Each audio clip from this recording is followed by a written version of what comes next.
नमस्कार, आप देख रहे हैं शिक्षा बाई आकांक्षा। मैं हूं आपके साथ आकांक्षा वर्मा।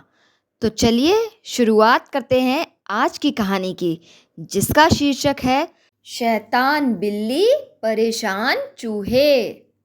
एक घर में एक बहुत ही नटखट बिल्ली रहती थी।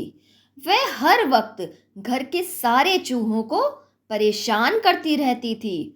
उसको अपनी ताकत पर और चूहों से बड़ा होने पर बहुत घमंड था।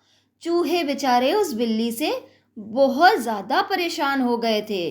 घर के अंदर हो या घर के बाहर, वो हर समय चूहों को दौड़ाती ही रहती थी।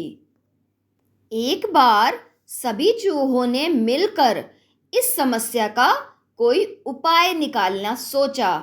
चूहों का जो लीडर था, उसने कहा कि हम सब ऐसा करते हैं कि बिल्ली के गले में एक घंटी बांध देते हैं। तो जैसे ही बिल्ली हमारे पीछे आएगी, उस घंटी के बजने की वजह से हम सब सतर्क हो जाएंगे और वहां से भाग जाएंगे।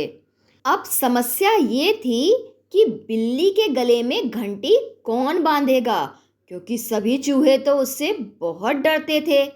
एक दिन एक चूहे ने कोशिश करी, किंतु वह नहीं कर पाया। अगले दिन चूहों का लीडर बोला कि अब मैं बिल्ली के गले में घंटी बांधूंगा।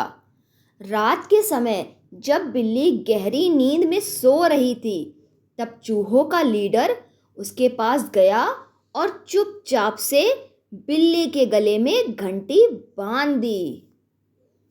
अब तो बिल्ली जब भी चूहों को परेशान करने के लिए आने को होती, तो घंटी की वजह से चूहों को सब पता लग जाता और वो अपने बिल में जाकर छुप जाते। अब तो चूहों के मज़े थे। अपने बिल में आराम से खाते पीते और मौज करते, और बेचारी बिल्ली दुखी हुई पड़ी थी। अब बिल्ली के मालिक ने भी बिल्ली को घर से बाहर निकाल दिया, क्योंकि वह चूहों को तो पकड़ ही नहीं पा रही थी। इस कहानी से हमें यह सीख मिलती है कि हमें अपनी ताकत पर कभी घमंड नहीं करना चाहिए। धन्यवाद।